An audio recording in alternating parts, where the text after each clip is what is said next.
Wisconsin Foodie would like to thank the following underwriters.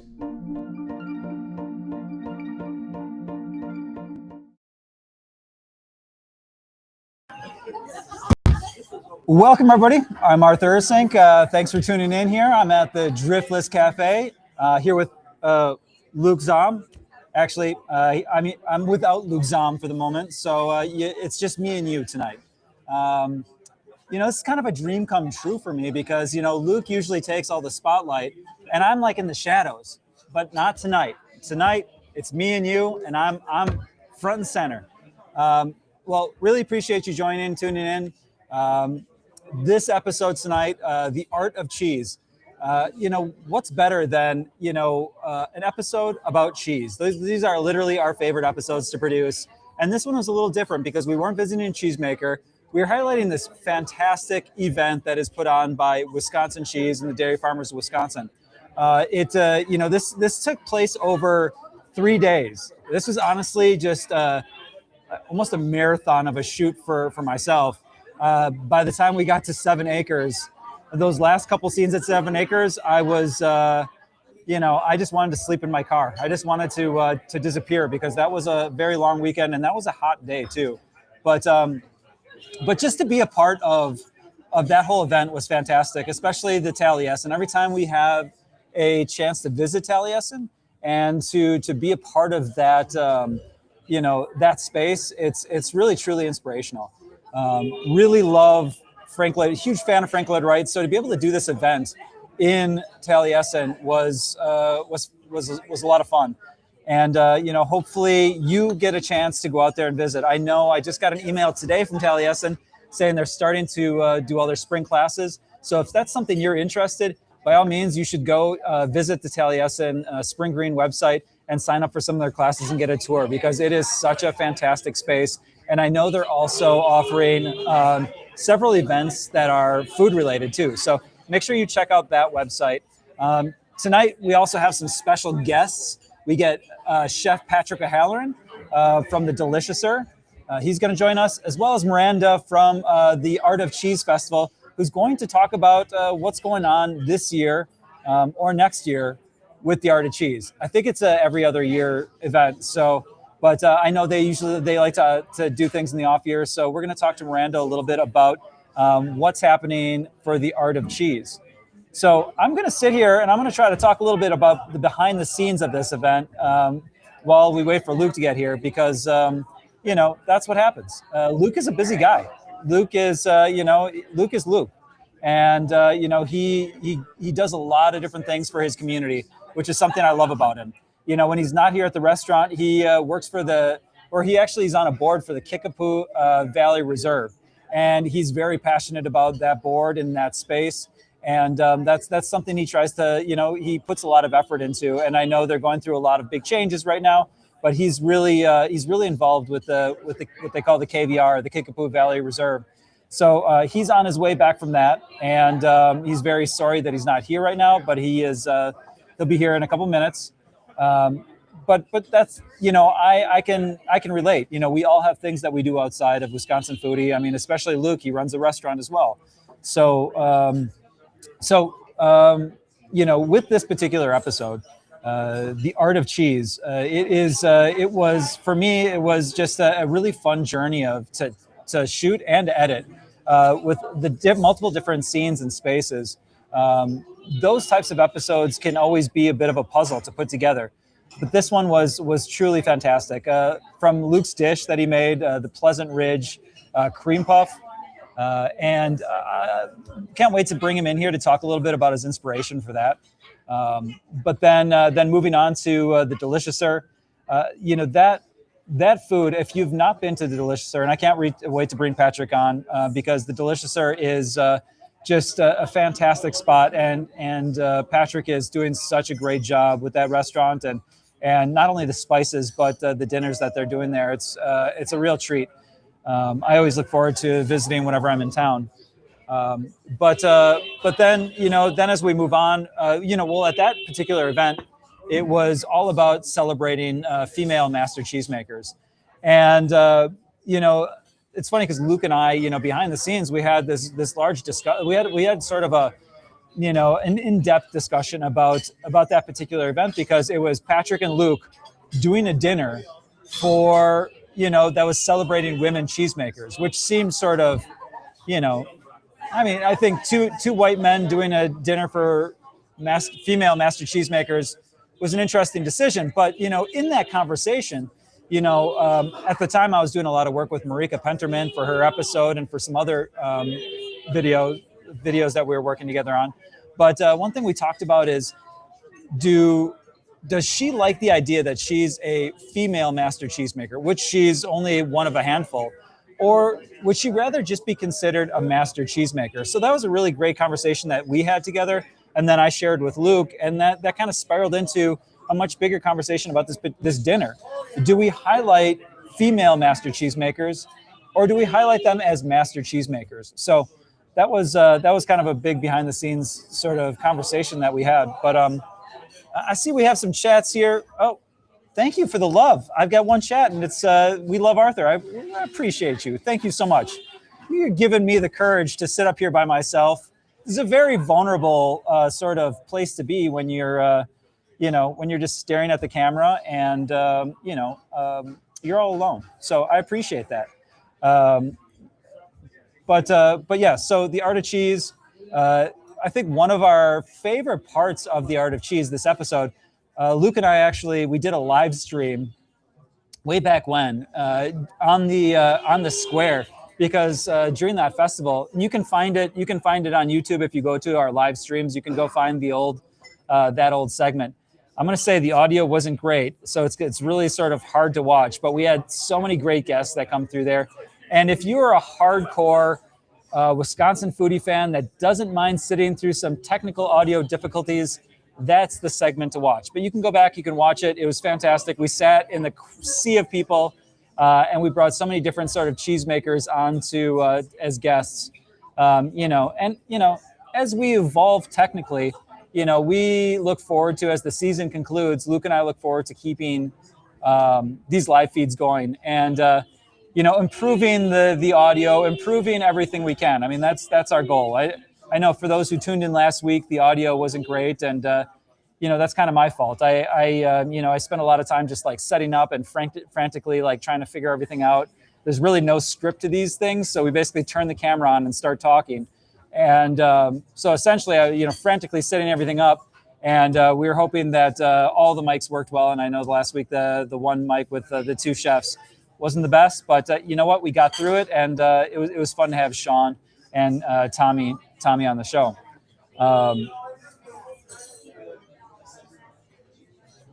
So we're here at Burger Night. It's a fantastic place to be on a Thursday night. There is still, I think, 5 more Burger Nights, and I can't stress enough to have you come up here and join us. If you're coming from far away, there's a hotel that's basically right on the same block. It's the Fortney Hotel. I can't stress that you got to come down here. Tonight you can hear it in the background. It's a busy night. We got all of our favorite regulars here because, typically we'd have Cheryl Kuhn, we'd have Jim Chapman, we'd have the Olsons interacting in the chat, but they're all sitting next to me right now, which is just a very joyous thing. I was hoping this would happen one day.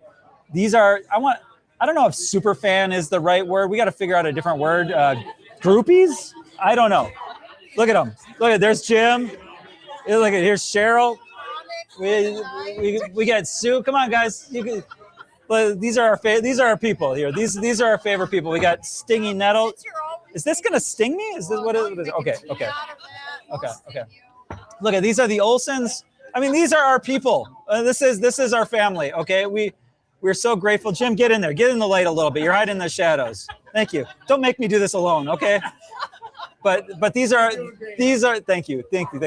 These are truly our good friends, and we're so appreciative that they come down, and this could be you. You could come down here too and join us. We do have a chat. Patsy Flynn, you can come down here and join us in person too. But if you were here in person, I wouldn't be able to answer these chats. So you're asking a question. Do you ever have any challenges wrangling Luke for the show? Wait a second. This must be a plant. I don't this. I would say that is probably 75% of my job is wrangling Luke. You know, Luke is a people pleaser. He likes to chat. He likes to talk. And every time I turn around, he's found somebody else to chat with and to talk to. And so I have no qualms about like just grabbing him and saying, Luke, we got to go. You know, I physically grab him and move him. Or like part of my job is like even on the show when he's like, you know, on camera, part of me is to like keep him moving. I got to keep Luke moving because he could just kind of go off. Right. So, so yeah, that is a huge part of my job. Thank you for asking. I should put that in the credits because honestly, that is a big part of what I do. This is fantastic. So what can we do with this, Cheryl? Make a tea or make a pesto. Ooh. Let's see. So if I steep these leaves, what's the flavor of that? Hey guys, here. I didn't see you there. Oh my gosh. I will. Hi. Hi. Wow. All right. Yeah, it's up. Yeah. Nice. Yeah. You guys did a great job. It only took 4 of us. Yeah, exactly. Thank you. Wow. What a gift. And I'm 10 minutes late for work. I explained to the good people that, you know, you do a lot for the community, you know. Oh my gosh, Trevor. I'm great. Trevor, let's get that in the camera a little bit. Come over here. Let's get that. Hold on. Excuse my reach, folks. I got to turn this microphone on.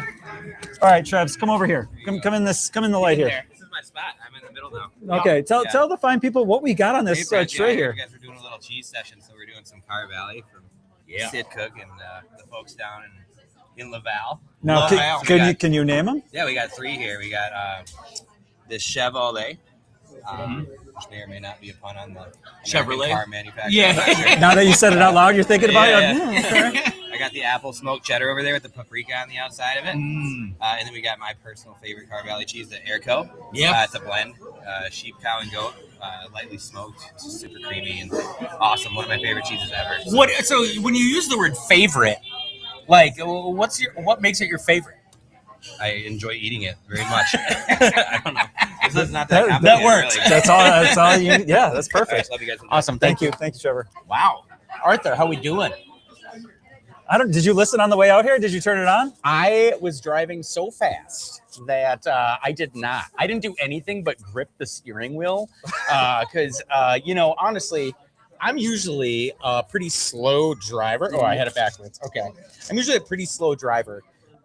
But tonight I found myself driving like my good friend Arthur Ursink. If you don't know this, there is such a thing. It's called the Milwaukee Slide, right? The Milwaukee Slide is something that I never considered before I started hanging out with Arthur. And the Milwaukee Slide is this. If you're at a stoplight and then there's a shoulder, right? You get on the shoulder and you floor it through the intersection and then you end up in the lane. I had never seen this until driving through a very small community in central Wisconsin.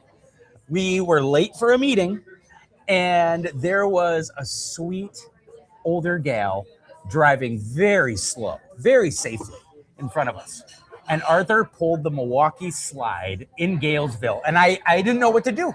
I did not know what to do. It was a completely new driving phenomenon. So tonight, I embodied all of that energy, white-knuckled it, dodged whitetails, and just basically got here as fast as I could. You know, Luke, I like to live with a sense of urgency. And that comes out in my driving, right? In the Milwaukee Slide, you're just passing on the right side, right? You know, people, you got to do what you got to do sometimes. You do. To get where you got to go.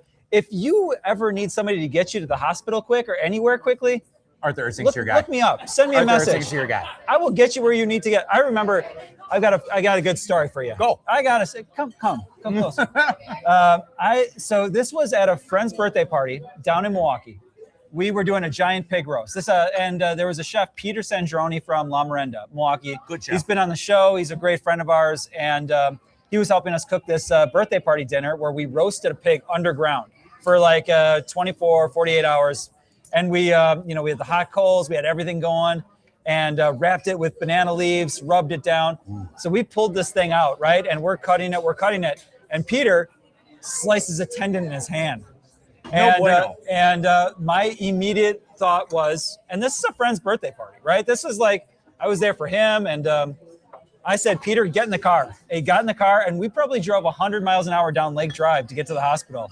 And I can remember Milwaukee sliding, Madison sliding, Baroque was sliding all over the place. But we got him there, and, he's still a chef today, hand intact. The Baroque slide, if I had to name one, it'd probably be an Amish buggy coming around the right. Oof. That would be baller. But if you've got a specific driving thing that's where you live when you're tuning in, hit it up in the comments because I think most small communities have one. Yeah. So, I am here. Life is good. We've got this beautiful cheese. Yeah. I'm so excited. Which one are you trying first, man? The Chevrolet. Oh, yeah. Yep. Now, big block. Ooh, thank you. Just got another brick of Henning hatch chili. This is my favorite part of the job is when somebody just drops a brick of cheese down. The problem is there's one. We're gonna have to fight over it. We can fight over it. It's fine. I like Henning. I was 10 minutes late for work, so cheese is yours tonight, buddy. Thank you. So we have while we're eating this cheese, we have Miranda. Yeah. Do you remember Miranda? Oh, I know Miranda. We got Miranda. I love Miranda. Okay, Miranda's here. I can see her. We're gonna cue her while we eat this cheese. We're gonna bring somebody on, and we're gonna eat cheese and talk. What's up, Miranda? Hold on. And Miranda. Hey. How you doing? I'm great. How are you? I'm lovely. Although I am jealous, I do have cheese, but not in front of me. So I am eating with you through the screen. You must have cheese somewhere that you can grab. My fridge, I literally just looked at my fridge. I have I got a couple wheels in there actually. So, but didn't have time to prep it just for tonight. I would really like, I don't know if you're on your phone or your computer, but I would really, really like to know what type of cheese that you have in your refrigerator right now. You think you could just go to your fridge and pull out whatever you got? I mean, I am on my computer, so I probably can't move you. But in anticipation of you asking, I did pull out a quarter wheel currently right here. This is Marika's. We were talking about her. So this is the reserve currently. Also in the fridge. Wow, yes. See, nice big chunk. There you go. Love that. I also have a half wheel of Hill Valley Luna because that's solid cheese too. So yeah, you gotta have a full cheese fridge. So Miranda, I think I have a ringing testament for the dairy farmers of Wisconsin. I went to vote this week, and I walked into my polling place, and my high school family and consumer science teacher is one of the poll workers. And she said, "Oh my gosh, Luke, for the first time in my life, I tried Gouda." So this woman has lived in Wisconsin and taught, like home ec for her entire career. But like it was the first time she ever had Gouda, and she had Marika's because she saw the program. And she was so excited. She said, I asked her to describe it to me. She went through all the tasting notes. It was a blast. That's so great. I love that. Wisconsin cheese kind of speaks for itself, but that's always nice when you get an added bonus. Oh yeah. No, it's a great. So Miranda, tell us a little bit about the art of cheese. And I'm sorry, there's like a little delay on our behalf. So if I interrupt you by any means, it's my fault. It's like the internet connection can be a little bit wonky for us here. So I apologize if I interrupt you because sometimes it looks like you're just frozen. So I just keep talking. A little behind the scenes technical stuff. So tell us a little bit about the art of cheese. Is that going to happen this year or is it next year? Is it every 2 years? So the full festival is every other year. So it'll be 2027. So the odd years, always the last weekend of September. I will say though, this year we bring back one portion of the festival called Cheese Fair Off the Square, which you alluded to earlier with your fun behind the scenes, like chatting on the way to the Capitol. But we have that every year. So that'll be this year, end of September, the exact date. If you hold for 1 second, I can tell you exactly. It will be September 26th in Madison. So come and stop by to celebrate just Cheese Fair Off the Square this year. But the full festival will be back full force in 2027. Where can people find out more about the festival and some of the activities that you guys are you're putting on? Yeah, of course. You can always find us if you follow Wisconsin Cheese. We also have a separate page of just Art of Cheese Festival as well, so look that up. We post quite regularly, and then the Art of Cheese website is also live, so you can always find some updates and stuff there. We're already planning 2027, so we'll have some great updates coming up. And have some more launch dates and things coming. But you can always check us out. Yeah, follow our socials, Facebook, Instagram, Wisconsin Cheese, and get the full queue in. So you have the Gouda with you right now, but tell me what are some of the cheeses that you're vibing on right now? Like if you could give the viewers out there some tips on cheeses to go look for. What are you enjoying right now? That's a great question. Someone just asked me this the other day, and they were like, okay, what's your favorite cheese? And I mean, working in the cheese world, it's so hard to pick one. Everyone claims it's like picking your favorite child. It's like worse than that. It's like picking your favorite child. That's why I don't ask what's your favorite. Yeah, no, you can't do that. So what I'm vibing with now is very seasonal. So as we're transitioning into this wonderful weird spring that we always have in Wisconsin into our hopeful warm summer. Right now it's the Gouda for me. It is that Marika really getting in there. It's a great kind of midpoint, especially with the different ages and stuff she has. So you can kind of work through the seasons, get out of the winter and more into the spring. But as spring comes around too, we love all of our Wisconsin cheeses because as you know, in Wisconsin, we have over 600 different type styles and varieties. So it's really hard to just pick one. But moving into the summer, it's always nice to have some of that fresh cheese, get some burrata, some fresh mozzarella, work into some of those more fun, funky flavors too, because there's a lot of seasonal cheeses. I know you just got a Hennings. So I know Hennings does some more seasonal stuff in the summer. And then as you move into fall too, have some wonderful other like beautiful cheeses. Wisconsin's got so many to offer that it's really hard to just pick one. You know my favorite place I've been stopping? Like, so I take the trip pretty much weekly from Milwaukee to Viroqua, and my new favorite place to stop every time is Car Valley in Maizomani. Maizomani? Mm-hmm. I'm never gonna. It's like Jack Nicklaus and Jack Nicholson. I'm never gonna be able to figure it out. Oh, I've screwed myself up. Just call it Maizo. That's it for me. So hey, at least I'm talking about it. I don't see anybody else talking about it. Right. Meekwan. That's what they're talking about it. Sure. I like it. Let's go with it. Yeah. It probably was pronounced like that at one point. Anyways, that Car Valley shop is just fantastic. Like I'm just so impressed by the selection of cheeses that they have in there. And we're not getting paid by Car Valley. We got Car Valley here. I'm talking about Car Valley. This is all from the heart. But but love stopping in that store. They have like Sid Cooks just makes so many different types of cheeses. Yeah. It's impressive, and I think he wins awards for all of the cheeses that he makes. It's whenever you go to these award shows, it's like Sid is just like he's got like knee braces because he has to go up there so many times. True. Would you say that Sid is maybe the GOAT? That's like saying your favorite cheese. I mean, Sid is Sid. He's Sid. He's totally Sid. But that's like the beauty, I think, of the fact. I believe he is the most awarded cheesemaker in American history. So like he's got the hardware. Do you know any of these stats here, Miranda? Do you know who the most awarded cheesemaker from Wisconsin is? He is correct. It is Car Valley and Sid. Although the team has expanded too. Wisconsin just in general wins more awards than any other state or country. So really spreading that pride of Wisconsin cheese and honoring Sid and a bunch of other wonderful cheesemakers as they win through our award season for sure is a great space. Sid's great. I mean, we love Car Valley too. We love all of our Wisconsin cheese companies. Yeah. Instead of the GOAT though, it just occurred to me it should be the cow. Yeah. The cow. I was like, Yeah, that's right.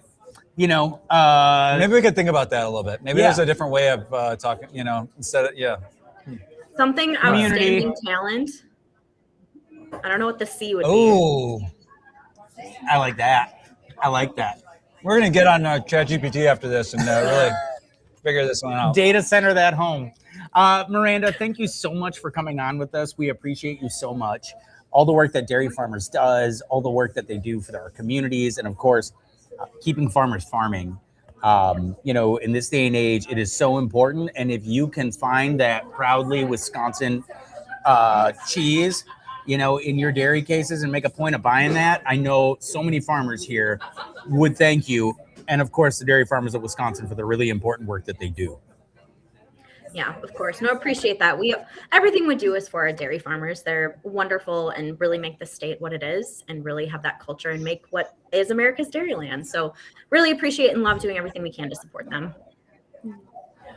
Awesome. Thank you, Miranda. Appreciate you. Have fun. Tell Rachel and everybody we say hi. Will do. Bye. Tell your ma says hi. You want me to tell Monique you say hi? Heck yeah. She's probably watching. I know. Hi, Monique. Oh my gosh. Hi to all of the moms out there. Yeah. Okay. Right? Yeah. Yeah. All the moms. Madeline Kuhn was in this episode. I know. Yeah. Maddie Kuhn, one of my faves. I think one of the things that I really, here's a little bit of a cheese geek thing. My son had a basketball game in Cochrane Fountain City one time. And so, as one does when you show up early for the JV game, you scope the trophy case. And that's a haul getting up there for sure. But I was looking for Maddie Kuhn, and my gosh, that human has come out of very, very inauspicious beginnings. That is unbelievable. To be one of the best cheesemakers on the planet. And, mad props to Maddie for that. It's been confirmed. Sid Cook, 750 awards, most awarded cheesemaker in U.S. history. I know. It's wild, isn't it? Do you know the most awarded cheese in American history? It was Upland's Pleasant Ridge Reserve. It is. I don't know if it still is, but I know it's been that for quite a while. It still is. And, to have not only the most awarded, but the most award-winning cheese. Yeah. Totally wild. They're kind of neighbors. It's all southwestern Wisconsin. It's the terroir. Thank you. You're welcome. Means of the earth. What's going on in the chat? We got Cheryl Kuhn over here saying hi to her daughter. Yeah, Cheryl. She's saying hi right now. She's saying hi in person. Too. Maddie, you got to come here. If you're watching this, Madeline, you got to come down. And I got to tell you, Maddie, I don't know if you go. Does she go by Maddie? Can I say Maddie? Okay. Sorry. Some people don't. I know a Maddie that doesn't like Maddie. She likes Madeline, and I found that out recently. So I'm very sensitive to my Madelines. Okay. Good for you. Thank you. But so at that dinner, my bad. That's okay. At that dinner, I was pretty certain that the gentleman sitting to your right, Madeline, was your date for that evening. So I made sure that I got, 2 shots, as much as I could, of the two of you sitting there, because I thought that'd be nice. Little did I know that was not your date. That it was just a random guy sitting next to you. So I do apologize if I made it seem like that on the show. My bad. My bad. And that's this week's installment. You guys look like a great couple. My bad. You look like a great couple. I mean, he did have his shirt very much open. I don't know if you remember that, gentleman. You'll have to. He had his shirt open. Asking for the limoncello cake and warm Brussels sprout salad. Done. Easy peasy, lemon squeezy. Anyways, so that's a little behind the scenes stuff for you. Yeah, I like it. We got Bill Schläfer. Bill, sorry, bud. Names aren't my jam. But 12 more days till you dine at the Driftless Cafe, and it's been 2 years too long. Wow. Thanks, Bill. Man, that's awesome to hear. The menu is great. I know it's 12 days away, and the menu is probably going to change by that time. But the food that we're eating tonight, yeah, I know. I think we're going to get more food here in a second. Oh my gosh. I know. So save yourself. Installment number 2 of the Midwest Mukbang. Thank you. I want to make Patrick a Halloran wait as long as possible. Why? Don't do that to old Hal. Why? He's my hero. He's my mentor. His hair is gonna, his hair is probably perfectly coiffed right now, and the longer he waits, it's just gonna start to droop. As long as he's not wearing a beret, I don't care. I hope he is wearing a beret, actually. Bring him on here. I want to see old Hal. Okay, bring him on. I'll bring him on. All right, here we go. Patrick, how you doing, brother? Hello. Hey, guys. How you doing, man? I'm checking my hair in this. Yeah, perfect. It looks expertly coiffed. Very jealous. God, you guys are here. I'm just chilling out, eating some Roth Grand Cru Reserve while I watch you guys. So nice. Cheesy. It's that kind of night. You got to celebrate the cheese tonight. Did you see how I was 10 minutes late? Oh, yeah. Just like when you used to work for me. That's me lobbing you the softball. Anybody that works with Luke, you just got to build that time in. he's not really late if you build that already into the whole thing, Yeah, right? Exactly. He's kind of on time. At Owl Farms, they do tell me it 20 minutes before people show up that people show up. And so I like, oh my gosh, and I deal with my last minute freak out. It's not a bad strategy. Yeah. Patrick, did you get a chance to watch the episode tonight? I did. We were here in our spice lab, and we were working in the restaurant, and in the back kitchen, we had the show going. We actually showed it in the dining room on our monitor. Really? Yeah, it was really fun to watch.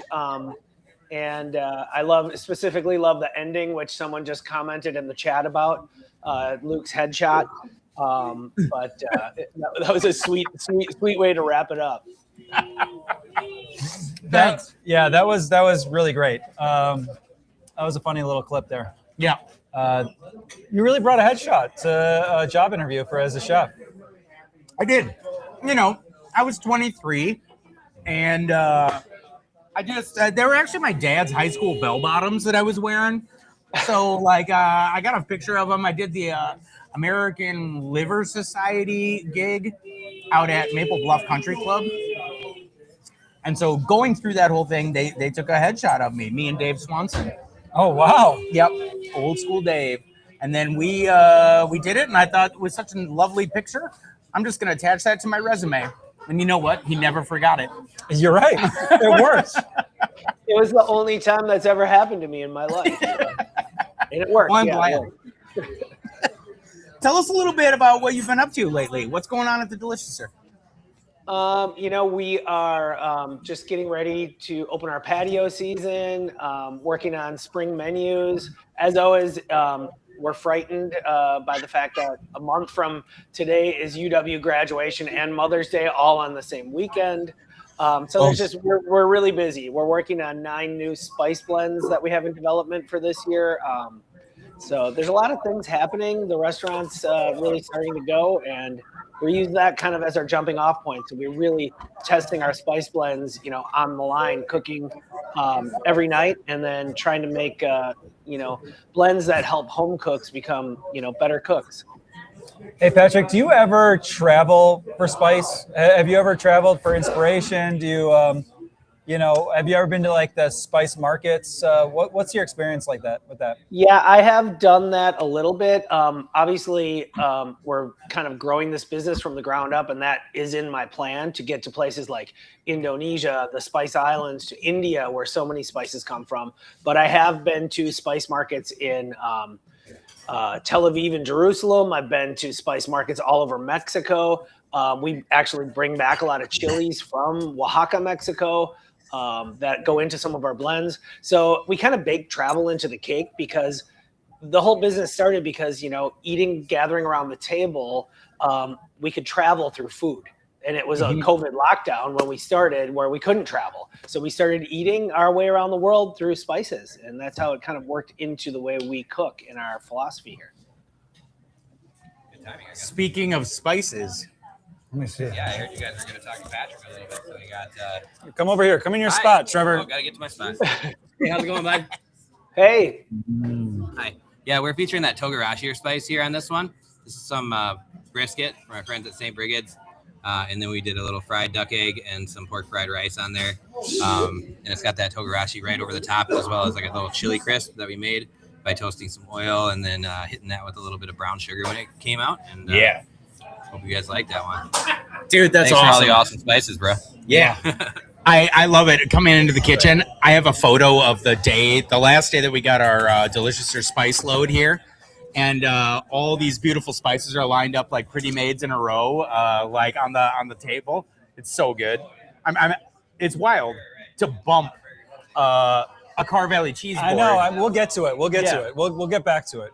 What can I do for you? Do you know my favorite spice that you make? I brought it home from. Oh, you have a favorite? Yeah. What's your favorite spice? My favorite was the derriere that you guys have. Oh, yeah. That was I love that. I put it on everything. It took a long time, because we actually drive through Greene County and we capture air in those empty jars. It's fun. If you have not tried this on your dishes, you need to get the derriere, because it just adds that earthy terroir sort of flavor to just about anything. That's what Wisconsin's known for, our derriere. I do Man, thinking of that dish you're eating there, Luke, with the duck egg on there and the togarashi. So togarashi is that Japanese 7 spice. It has a little zing, a little citrus, a little sesame, but it does remind me of the time I bought some baby duck eggs at a store here in Madison, and I was really anxious to try them, and I handed them to Luke, and I said, "Can you fry these up, and I'll be right back to taste them." And then I heard you screaming from the other room. Screaming. I think it was, what is going on here? These were fertilized duck eggs where there was an actual baby duck growing inside of the egg. So it was a real experience. But I do remember our good friend Brian Dracy eating them and enjoying That's exactly it. I was gonna say, do you remember when Dracy ate it and then he talked about how the feet and the beak were a little crunchy? Yeah, and it wasn't bad except for the feathers. Yeah. Wow. That was brutal. That was a weird day. Oh man, this is so good. I mean, I definitely get that, the earthiness. Is it yuzu that you put in there for the citrus? No, yuzu is very hard to come by. So what we do, we have an organic farm that we work with out of California, and we're using a tangerine peel in there. Nice. And we really like that flavor. We go through a lot of testing, a lot of different iterations on how we hit on what the final spice blend will be. And we use them in the restaurant, like I said. So we're constantly kind of teaching young cooks how to work with them. And it's something that I've been learning as I go, because, for so many years, we just cooked simple food with local ingredients, not leaning into the spice blends very much. But it's been a fascinating journey, especially working with a lot of young cooks that are bringing in a lot of other experiences. Hey, Patrick, one episode that I want to do, write this one down. Let's travel. Let's go somewhere and do a spice journey. I would love to do that.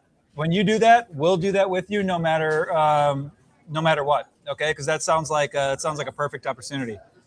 Yeah, I think it's fascinating. And the thing I've learned since we started this business is, we are just blessed with fresh water, great farmland here, so many networks of local farmers. So we have all this local food and produce to work with, and we're just applying these global flavors to them. So travel is kind of baked right into the cake here.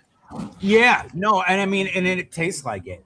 Every time I've done anything at Delicious, or as a matter of fact, the entry into the spice world can be a little daunting. If you're, when we cooked together at Lombardino's, Patrick, it was at the craziest. Juniper we'd get in there, chili flakes, maybe some fennel seeds, salt, and black pepper. All very, very straightforward. But now the nuance that comes out in your cuisine, I think, is elevated, and you're bringing flavors of the world into that space. And how did you get inspired to start with spices? Going from Lombardino's to the Deliciouser, how did that inspiration get started for you to get into that world? I had kind of an itch after 20 years of, being a chef partner at Lombardino's, and primarily being, a working chef at the cutting board in the kitchen every day. I just wanted to do something different. I thought there was more to put on the plate, and that was the inspiration. Just get out there, try something new, and my love of travel and history is all wrapped up in the spice trade. Yeah. Well, man, it's definitely paying dividends. What are some? You said your patio is about to open back up. What are some events that you have going on? What's the schedule look like? We're doing a spring chicken workshop. So we do some culinary workshops here. And we have a friend, Steve Lagman, who is a local doctor, but also I call him a gentleman farmer who raises chickens that are butchered by the Amish. And then they come in to me in big tubs of ice water. So we're going to do spatchcock those and teach people how to work with local chicken. Just have to get a fork. We have a lot of dinners coming up on Tuesday evenings. Cinco de Mayo will be our next big one. Okay. We do have a Korean dinner coming up, but that one's sold out with a long waiting list. Where we're dropping some new spice ideas on the public. So we're working on a Korean barbecue rub that will be premiering at this dinner. We're also adding some burgers to our lunch menu, and we're working on releasing our Better Butter Burger spice. And we're just small guys. Don't come for us, Culvers. I guess. What is the what makes a BB better? I grew up in Milwaukee, and Solly's to me is the home of the Butterburger, up on Port Washington Road. And my second favorite, actually one of my favorite burgers, is Kroll's in Green Bay, where they do hard rolls, cheddar cheese, charcoal fired patty, and then a slab of cold butter on there.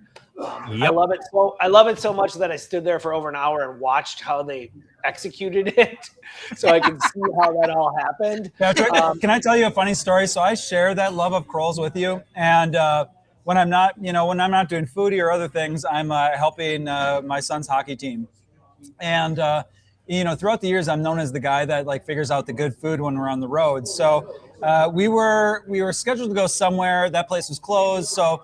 And when you're trying to negotiate food for a hockey team, it's like the hockey team and the parents. So it's like 30, 40 people, right? That's you gotta feed 30 to 40 people. So I'm like, Kroll, let's go to Kroll's. There was no game. It was sort of an off day. And I took everybody to Kroll's. And we sat there, we ordered, and I started to get the feeling that something wasn't right. I swear to God, almost 3 hours passed before we got any food. And people were getting angry. Like people were actually getting angry at me. And I was like, there's not much I can do. I can't even go in the kitchen. And it was like, there must have been one guy in the kitchen who was like maybe at the end of a shift. And then we came in and ordered all this food. And it left such a bad taste in everybody's mouth. I don't think anybody will ever go back to Kroll's again. Aww. So I feel that was a failure on my behalf because it's such a great place. And for those folks that was their first time, I ruined it for them. Nah, it's totally fine. I mean, everybody's entitled to a bad day every once in a while. Yeah. I have crashed and burned so many times, and it's just part of the game. But I can understand when you're taking folks there. It's rough. And that's what, it's why the same reason I don't like playing my music in the car or in the kitchen, because, there's inherent power in being the DJ. And if the vibe sucks, it's kind of your fault. And speaking of, being the DJ and the vibe sucking, there was once upon a time at Lombardino's where when we were closing, it was less than ideal. Probably we left the kitchen really, really messy. And Patrick came in and, he wasn't happy, but you've never been like an angry person. So he put on Britney Spears' Toxic. Ooh. For the entire prep shift. Ooh. That's 3 hours, 2 p.m. to 5 p.m. And it was just over and over and over. Oh, no. And over. And then there was a time when it was Holla Back Girl. So like, you know the absolute weight and pressure of being the DJ or the guy taking people to Kroll's. It's a lot to carry, and some days you just don't get it right. I'm gonna monitor this chat here, and so we've got our friend here, Jim, he's talking up the Culver's burger, which is one of our. I mean, how can you go wrong with the Culver's burger? Everybody loves Culver's. Everybody. I mean, that is that's a good little treat there. We got our friend Patsy that's saying the Deliciouser is the best, and their favorites are the Bamba and Any Given Sunday. Yeah. Nice. That's awesome. And also, somebody's impressed with your ability to pronounce Verona. Verona? Verona. Maybe that's how you say it. Yeah, you do say it. You pronounce. You really get into it. Verona. You really articulate the Verona. Okay. Cool. I'm glad. Hard V on that Verona, I guess. How do you pronounce Verona, Patrick? Verona. I give it more of a Verona. Verona? I have no idea what's going on at this point. It's like Beavis and Butthead grew up and became a restaurant worker. Yeah. Verona. Yeah. And then talk about that dairy cow. Is it how do you how is it to cook and get tender? Oh, you're talking about the beef. Yeah, the beef. Yeah. I mean, on the episode. Yeah, it's simple. At the cafe, we've run Dairy Cow and Retired Dairy Cow. We have one staple menu item that never changes, and that's the beef tenderloin. And because we work so closely with Organic Valley, it's in my hometown, and that represents a really large swath of farmers here. We kind of just made the commitment to buy cows that were at the end of their lives when they were cared for. If you know a farmer, those people are inevitably caring for those animals. We wanted to honor it one last time. So we kind of got a line on it. And the amazing people at Organic Valley have been so good about making sure that we always have that on the menu. I was really excited because I think it's one of those kind of full circle moments when you serve it at a dinner honoring cheesemakers, and specifically, you know, like some of the best cheesemakers in the world, to bring that animal back in and just kind of close that perspective loop. So it's a good ingredient, man. It's fun. Yeah. And the tenderloin, it was a conscious decision to serve it to the cheesemakers, and the tenderloin is just, it's tender, you know, so just a little charcoal grill on there, keep it rare, and it was really tender. It was not a hard product to work with. No. Do you do the Milwaukee slide, Patrick?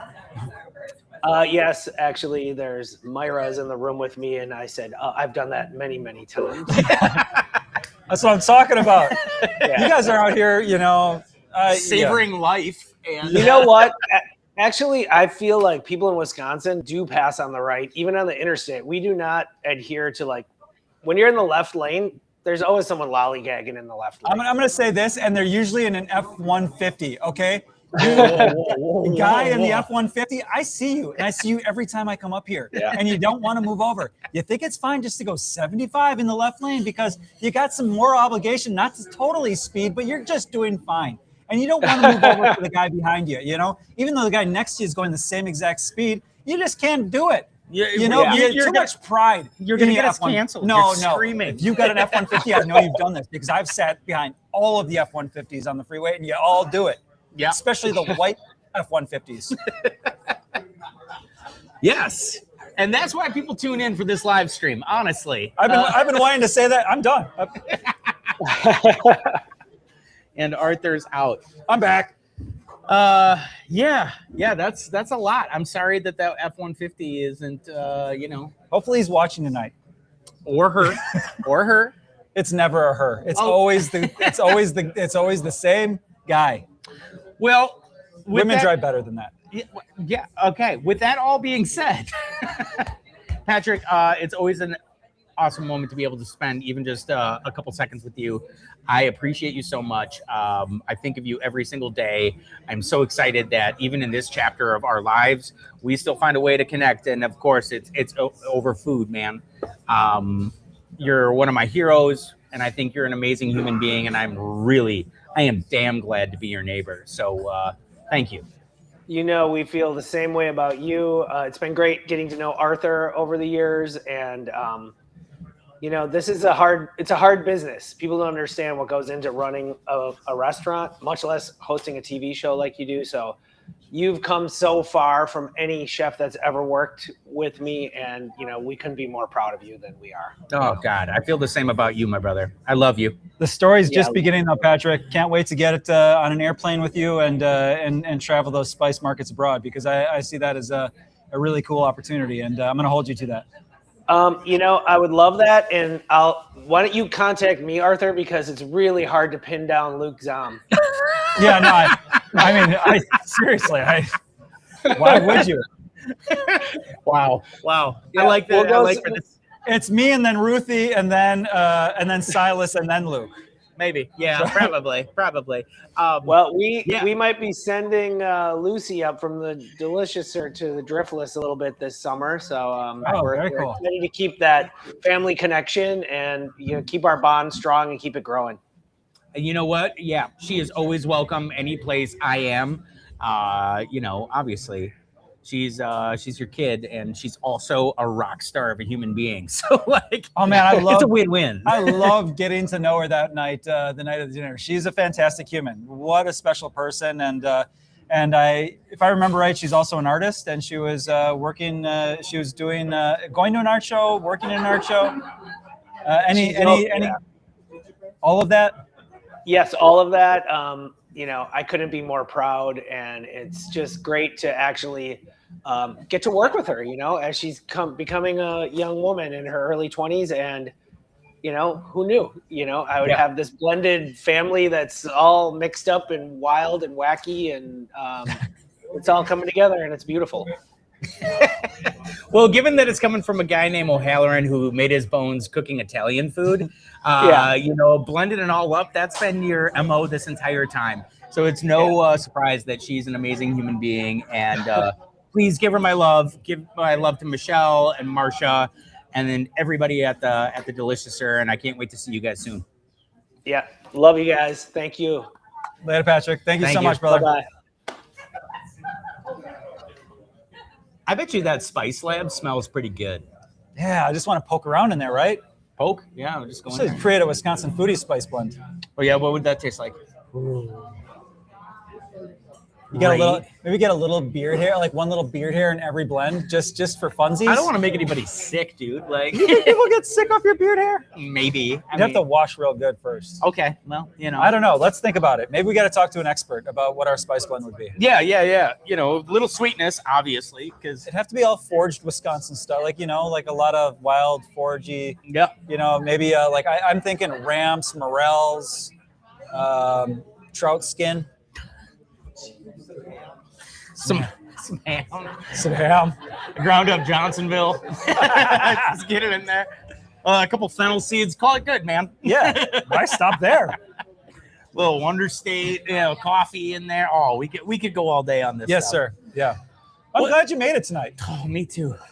Yeah, it's been a long one for you, hasn't it? I love how I can tell it's been a long day when we're talking to guests and Luke just wraps it. Yeah. It's like, well, thanks for being here with us tonight. We'll see you next time. You know. Well, you know, I'm good at keeping on a meeting schedule unless it's a really long meeting schedule. I feel like you're about to wrap this one up. So with that said, yeah, let me show you what's going on next week. Next week, really great episode. Really excited for next week's episode. Great. It's gonna be a good one. I can't wait. This may be the Emmy episode. Oh, I know. You guys ready? You are excited? Here we go. This week on Wisconsin Foodie.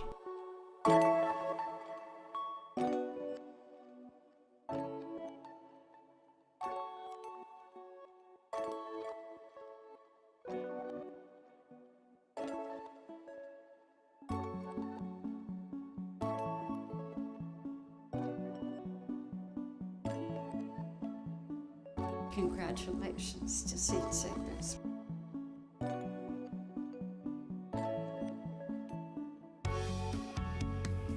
Yeah, my name is Lee Garman. I'm the executive chef here at Awamni. We're a restaurant based in Minneapolis. Here at Awamni, we make all pre-contact food. So that's food that was in North or South America before the Columbian Exchange, 1491.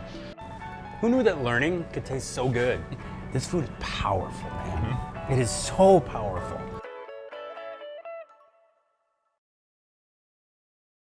Okay. Well, you know, Do you want me to set it up? no. Yeah. Well, yeah. So what happened? What happened? What's going on next week, Luke? Just in case that didn't work as we planned. So probably about 2 years ago, maybe, a gentleman by the name of Mike Bollinger was a farmer here at the cafe, and he lives in Decorah. And Decorah, if you've never been, is a beautiful small community nestled into the hills of eastern Iowa. Mike grew really exceptional food, and his wife, Katie Prochaska, is truly one of the best farmers I know, both as a human and as someone who grows food. And so we started a relationship where we were buying a lot of lettuce out of Iowa, and it would come over from the river, and it was great. A few years later, Mike actually took a job as the executive director for Seed Savers, also located in Decorah, Iowa. And for those of you that don't know, Seed Savers is the largest non-governmental seed bank in the United States of America. Seed saving and cultural preservation through food is a very, very important thing. You know, when we listen to Patrick talk about spices and how they're so central to his cuisine evolving, when you look at seed saving, it's with that same passion that folks really get into these varietals of food or flowers.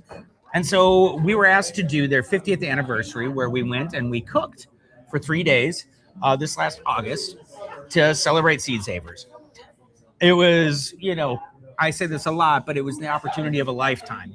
What I also knew is that the other guests to cook food that weekend were like my heroes in food. The cats from Natives and Awamini and the Indigenous Food Lab, the work that they do, the work that Sean Sherman and that crew does out of Minneapolis to really perpetuate indigenous foods that have been here for thousands and thousands of years and have sustained life in this place for thousands and thousands of years. Those foods are just as important to me as everything else that we take in the Midwest for cuisine. It's through a lot of these traditions that I learn more about the exploration and passion around food. So we go to Decorah. It was my birthday, and I got to host Alice Waters on stage and do a Q&A, and that's like a feat of a lifetime. Alice is the godmother of probably the farm-to-table movement, and definitely the farm-to-school movement in the United States of America. And man, oh man, if it didn't just, keep going from there, the food and being able to hang out with Lee Garman, who's become a very dear friend and a good human being, the executive chef at Awamini, and like watching their crew come together and then problem solving together, right? You're cooking for a lot of food. You're doing it off site. Let's not give the whole episode away. You're I'm basically just just telling everybody what you're like, they don't even need to watch anymore. Oh, Arthur, the visuals alone are worth watching for. That's where you come in. Thank you. Yeah, no, it's truly an amazing story, and one that's obviously near and dear to my heart. And I think that it came together really, really well. So if you would, tune in next week and give it a watch. Mike will also be up here next week in person, live. Yeah. I'm gonna have to figure out that third microphone. Yeah. Okay. I like it. That's the goal for the week. Yeah. So Mike's coming in next week. We're gonna talk about seeds. We're gonna talk about everything. We're gonna talk about all this stuff. All of it. Everything. All of it. Well, thank you. As always, you can come here, join our friends, eat some food.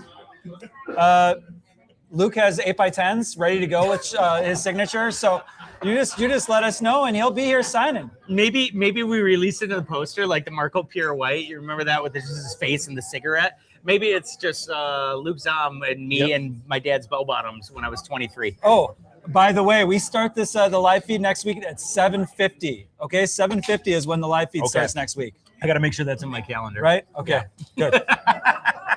As always, be good neighbors. Thank you.